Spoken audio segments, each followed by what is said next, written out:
Hello friends, welcome back in agree Mantra channel.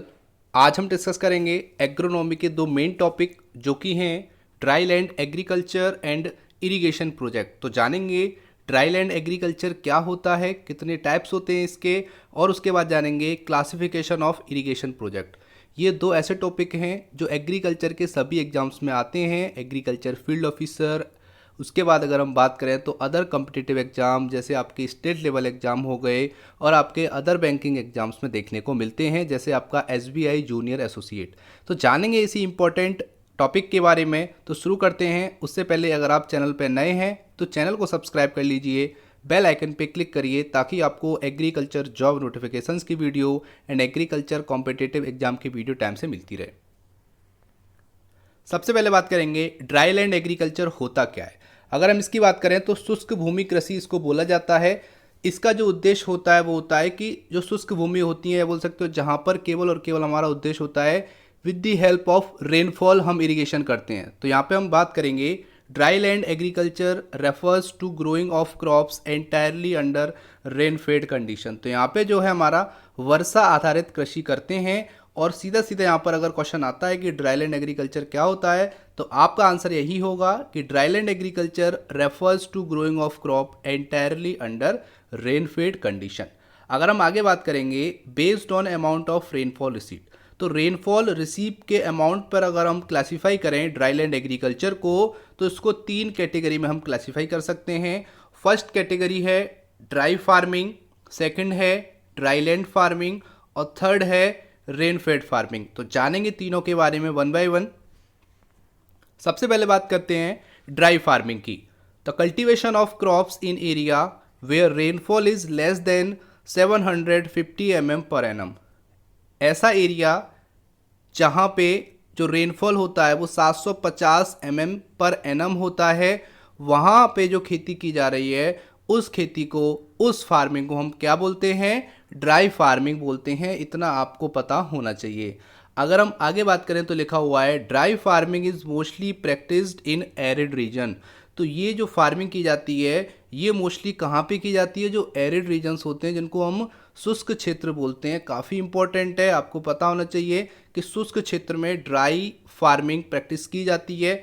आगे अगर हम बात करेंगे it requires lot of soil conservation practices. तो यहाँ पे अगर हम बात करें इस खेती में सॉइल कंजर्वेशन प्रैक्टिसेस काफ़ी करने होते हैं, तभी हम मॉइस्चर को कंट्रोल कर सकते हैं, मेंटेन कर सकते हैं और उसके बाद ही हम यहाँ से फसल को ग्रो कर सकते हैं और उससे प्रोडक्शन ले सकते हैं। आगे अगर हम बात करेंगे तो single and mixed cropping are generally used. ऐसी फार्मिंग में हम सिंगल क्रॉपिंग करते हैं और मिक्स्ड क्रॉपिंग को यूज़ करते हैं और उसकी हेल्प से यहाँ पर प्रोडक्शन लेते हैं। तो काफ़ी इंपॉर्टेंट है। पहला हो गया हमारा ड्राई फार्मिंग। अब चलते हैं सेकंड फार्मिंग की ओर जो कि है ड्राई लैंड फार्मिंग। अगर हम ड्राई लैंड फार्मिंग की बात करेंगे जिसको शुष्क भूमि पर खेती के नाम से भी जाना जाता है, तो यहाँ पे अगर हम बात कर लेते हैं तो cultivation of crop in areas where annual rainfall is 750 to 1150 mm। तो यहाँ पे बात की जा रही है कि ऐसा क्षेत्र जहाँ पे जो एनुअल रेनफॉल है वो 750 से 1150 mm के बीच में रहता हो, वहाँ पे जो कल्टीवेशन हो रही है वो ड्राई लैंड फार्मिंग कहलाती है। सिंपल में आपको इतना समझना चाहिए। आगे अगर हम बात करेंगे तो dry land farming is mostly practised in semi arid region. तो यहाँ पे अगर हम बात करेंगे तो यहाँ पे बात की जा रही है कि ये जो फार्मिंग है ड्राई लैंड फार्मिंग ये सेमी एरिड रीजन में की जाती है। सेमी एरिड रीजन मतलब अर्ध शुष्क जो क्षेत्र होते हैं, ऐसे क्षेत्र में जो फार्मिंग की जाती है उसको हम ड्राई लैंड फार्मिंग बोलती हैं, जिसका जो एनुअल रेनफॉल होता है वो 750 से लेके 1150 mm हो सकता है। आगे अगर हम बात करेंगे the constraint of dry land farming is wind and water erosion. तो ड्राई लैंड फार्मिंग में जो बाधा आती है, जो लिमिटेशंस हैं, वो है विंड इरोजन और वाटर इरोजन। क्योंकि यहाँ पे जो रेनफॉल है वो रेनफेड फार्मिंग जो ड्राई फार्मिंग है उसके कंपेयर में ज़्यादा है, इसीलिए यहाँ पे वाटर इरोजन के और विंड इरोजन के चांसेस हो जाते हैं। और हम ये बोल सकते हैं कि अगर आपने विंड इरोजन और वाटर इरोजन को कंट्रोल कर लिया, विंड इरोजन को हम कैसे कंट्रोल कर सकते हैं? With the help of shelter belt और विंड ब्रेक की हेल्प से हम कंट्रोल कर सकते हैं, और वाटर इरोजन को हम बंड की हेल्प से कंट्रोल कर सकते हैं और आपके ट्रेसेस की हेल्प से कंट्रोल कर सकते हैं। अगर आपने ये कंट्रोल कर लिया तो अच्छा प्रोडक्शन आप ले सकते हैं ऐसी भूमि से जहाँ पे हम ड्राई लैंड फार्मिंग करते हैं। आगे अगर हम बात करेंगे तो single and mixed cropping are generally used. ऐसे एरिया में, ऐसी फार्मिंग में हम सिंगल और मिक्स्ड क्रॉपिंग को जनरली यूज़ करते हैं। और आगे लिखा हुआ है soil moisture conservation practices are the key of dry land farming. अगर हम ड्राई लैंड फार्मिंग की बात करेंगे तो सॉइल मॉइस्चर कंजर्वेशन प्रैक्टिस एक कुंजी की तरह, एक की तरह काम करती है। मतलब है कि अगर आपने सॉइल मॉइस्चर को कंजर्व कर लिया, करना आता है, तो आप अच्छा प्रोडक्शन ले पाएंगे इस फार्मिंग के तहत। तो काफ़ी इंपॉर्टेंट है ड्राई लैंड फार्मिंग। इससे क्वेश्चन अगर आपका बनेगा तो पहला क्वेश्चन ये बनेगा कि इसका जो एनुअल रेनफॉल होता है वो कितना होता है। तो ऐसी फार्मिंग में एनुअल रेनफॉल 750 से 1150 होता है, वहीं पे हम ऐसी फार्मिंग करते हैं जिसको ड्राई लैंड फार्मिंग बोलते हैं। सेकंड क्वेश्चन आएगा कि कहाँ पे इसकी प्रैक्टिस सबसे ज़्यादा होती है, तो सेमी एरिड रीजन में सबसे ज़्यादा प्रैक्टिस इसकी की जाती है। अगर हम बात करेंगे कॉन्स्टेंट क्या है, कौन कौन सी बाधा आती हैं इस फार्मिंग को करने में, तो विंड और वाटर एरोजन जैसी बाधाएं आती हैं। और कौन सी क्रॉपिंग की जाती है, तो सिंगल और mixed cropping dry land farming में जनरली की जाती हैं। इतना यहाँ से क्वेश्चन पूछा जा सकता है। अगर आपको वीडियो पसंद आ रहा है, कंटेंट अच्छा लग रहा है, तो वीडियो को लाइक करना और ज़्यादा से ज़्यादा इस वीडियो को शेयर करना ताकि सभी स्टूडेंट तक ये वीडियो पहुँच सके। आगे बात करेंगे, जो हमारा थर्ड टाइप है वो है रेन फेड फार्मिंग, जिसको वर्षा आधारित फार्मिंग बोलते हैं। अगर हम इसकी बात करेंगे तो cultivation of crops in areas where annual rainfall is more than 1150 millimetre. तो ऐसा एरिया जहाँ पे 1150 मिलीमीटर से ज़्यादा रेनफॉल होता है सालाना, वो आपका जो कल्टीवेशन है, वो कल्टीवेशन आपका क्या कहलाता है, रेन फेड फार्मिंग। तो यहाँ से क्वेश्चन एक बनेगा कि रेन फेड फार्मिंग में जो आपका रेनफॉल होता है वो कितना होता है, तो आपका आंसर होगा मोर देन 1150 mm। उस एरिया में अगर हम क्रॉप कर रहे हैं तो वो हमारी फार्मिंग क्या कहलाएगी, रेन फेड फार्मिंग। आगे अगर हम बात करेंगे तो rain fed farming is mostly practised in humid region. तो यहाँ पे बात की जा रही है कि रेन फेड फार्मिंग सबसे ज़्यादा प्रैक्टिस की जाती है ह्यूमिड रीजन्स में, जिनको हम आर्द्र क्षेत्र बोलते हैं। तो आर्द्रता वाले जो क्षेत्र होते हैं वहाँ पे हम रेन फेड फार्मिंग इजीली कर लेते हैं। तो यहाँ पे क्वेश्चन हो गया।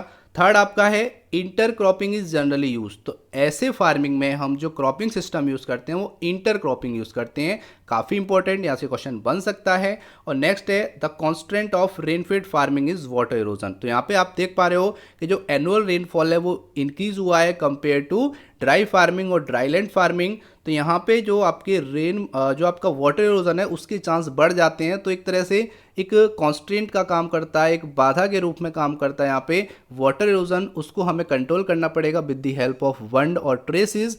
तो ये आपका हो गया। तो यहाँ से देखो 4 क्वेश्चन बनेंगे। पहला बनेगा कि जो रेनफेड फार्मिंग में जो आपका एनुअल रेनफॉल होता है वो कितना पाया जाता है, तो 1150 मिलीमीटर से ज़्यादा सालाना बेसिस पे। दूसरा बनेगा किस क्षेत्र में किया जाता है, तो ह्यूमिड रीजन्स में सबसे ज़्यादा इस पद्धति को, इस फार्मिंग को अपनाया जाता है, जिसको रेनफेड फार्मिंग बोलते हैं। थर्ड बनेगा कौन सा क्रॉपिंग पैटर्न यूज़ करते हैं, तो इंटर क्रॉपिंग हम यूज़ करते हैं। और फोर्थ बनेगा कि क्या कॉन्स्टेंट है रेनफेड फार्मिंग का, तो water erosion is the constant of rainfed farming. तो ये हो गए हमारे इंपॉर्टेंट 3 टाइप्स जो आपके ड्राई लैंड एग्रीकल्चर के हो गए। अब आगे चलते हैं हमारा दूसरा टॉपिक जो कि है क्लासिफिकेशन ऑफ इरिगेशन प्रोजेक्ट। तो यहाँ से भी कई बार क्वेश्चन आए हैं और आगे भी आने की उम्मीद है। यहाँ पे मेन 3 आपके इरिगेशन प्रोजेक्ट होते हैं जिनके बारे में हम डिस्कस करने जा रहे हैं। तो यहाँ पे बात कर रहे हैं तो ये प्रोजेक्ट है कल्चरेबल कमांड एरिया हेक्टेयर में और अमाउंट आपकी रुपीज़ में। तो आपके माइंड में क्वेश्चन आ रहा होगा कि ये कल्चरेबल कमांड एरिया CCA है क्या। तो इसकी अगर हम बात करेंगे तो हिंदी में इसको बोलते हैं वह क्षेत्र जो किसी योजना से सिंचित हो सकता है और उस क्षेत्र में खेती के लिए उपयुक्त है। मैं दोबारा बोलता हूँ, वह क्षेत्र जो किसी योजना से सिंचित हो सकता है और उस क्षेत्र में खेती के लिए उपयुक्त है। अगर हम इंग्लिश में बात करेंगे, the area which can be irrigated from a scheme and is fit for cultivation. मैं रिपीट करता हूँ, the area which can be irrigated from a scheme and is fit for cultivation. तो यहाँ पे बात की जा रही है कि कोई इरिगेशन स्कीम है, उससे हम कितने एरिए को इरिगेट कर सकते हैं, सिंचित कर सकते हैं, वो आपका क्या कहलाता है, इरिगेशन, या बोल सकते हो CCA, जो कि कल्चरेबल कमांड एरिया कहलाता है। और हम ये बोल सकते हैं कि वो स्कीम इतने एरिए के लिए फिट है, मतलब इस स्कीम से इतना एरिया आपका कवर हो सकता है इजीली, वही आपका CCA कहलाता है। अब हम बात कर लेते हैं प्रोजेक्ट की। तो पहला है माइनर प्रोजेक्ट। तो माइनर प्रोजेक्ट का जो CCA होता है हेक्टेयर में, वो लेस देन 2000 हेक्टेयर, मतलब 2000 हेक्टेयर से कम होता है और इसका जो अमाउंट होता है वो 25 लाख रुपए से कम रहता है। ठीक है, जो आपका स्कीम का जो अमाउंट है, जो प्रोजेक्ट कॉस्ट है वो कितनी है, 25 लाख रुपए से कम। आगे अगर हम बात करेंगे सेकंड मीडियम प्रोजेक्ट, तो आपका 2000 से लेके 10,000 हेक्टेयर आपका सीसीए कल्चरेबल कमांड एरिया होता है और इसमें जो अमाउंट होती है प्रोजेक्ट अमाउंट वो 25 लाख से लेके 5 करोड़ के बीच में होती है। थर्ड आपका इंपॉर्टेंट है मेजर प्रोजेक्ट, जिसका जो कल्चरेबल कमांड एरिया होता है वो मोर देन 10,000 हेक्टेयर, 10,000 हेक्टेयर से ज़्यादा आपका कल्चरेबल कमांड एरिया होता है, उसको मेजर प्रोजेक्ट बोलते हैं। और अमाउंट की अगर हम बात करें तो प्रोजेक्ट कॉस्ट आपकी मोर देन 50 करोड़, तो यहाँ पे 50 करोड़ से ज़्यादा आपकी इरिगेशन में जो आपका प्रोजेक्ट होता है उसकी अमाउंट होती है। अब यहाँ पे क्वेश्चन कैसे आता है, तो क्वेश्चन ऐसे आता है कि माइनर प्रोजेक्ट का सीसीए कितना होता है, तो आपका आंसर होगा लेस देन 2000। अगर क्वेश्चन आता है मेजर प्रोजेक्ट का सीसीए कितना होता है, तो मोर देन 10,000 और माइनर में आपका लेस देन 2000 हो जाएगा। मीडियम प्रोजेक्ट की बात करते हैं तो मीडियम प्रोजेक्ट का जो कल्चरेबल कमांड एरिया है वो 2000 से लेके 10,000 हेक्टेयर था। तो ये आपके हो गए most important classification of irrigation project, जो 3 होते हैं, माइनर प्रोजेक्ट, मीडियम प्रोजेक्ट और आपका मेजर प्रोजेक्ट। अब चलते हैं आज का स्पेशल क्वेश्चन जो आप लोगों के लिए है और इसका सही आंसर आपको कमेंट बॉक्स में लिख के भेजना है। तो क्वेश्चन है what is the average annual rainfall of India. तो यहाँ पे बात की जा रही है कि इंडिया की एवरेज एनुअल रेनफॉल कितनी है, ये आंसर आपको कमेंट बॉक्स में लिख के भेजना है। तो ये था आज का इंपॉर्टेंट सेशन जो था एग्रोनॉमी क्लास पे। अगर आपको वीडियो पसंद आया है, कंटेंट अच्छा लगा है, हेल्पफुल लगा है, तो वीडियो को लाइक करना और इस वीडियो को कम से कम एक व्हाट्सएप या एफबी ग्रुप में जरूर शेयर करना ताकि सभी स्टूडेंट तक ये वीडियो पहुंच सके। इसका पीडीएफ आपको हमारी टेलीग्राम चैनल पे मिल जाएगा जिसकी लिंक डिस्क्रिप्शन बॉक्स में दे दी है और हमारा एफबी पर भी पेज है एग्री मंत्रा नाम से, तो वहाँ जाके भी आप इजीली वीडियोज़ की लिंक फाउंड आउट कर सकते हैं। और कोई क्वेरी है तो प्लीज़ आप कमेंट करिए कमेंट सेक्शन में, हम आपके कमेंट के रिप्लाई करने की कोशिश करेंगे। सो ये था आज का इंपॉर्टेंट सेशन। वीडियो देखने के लिए धन्यवाद। जय हिंद, जय भारत।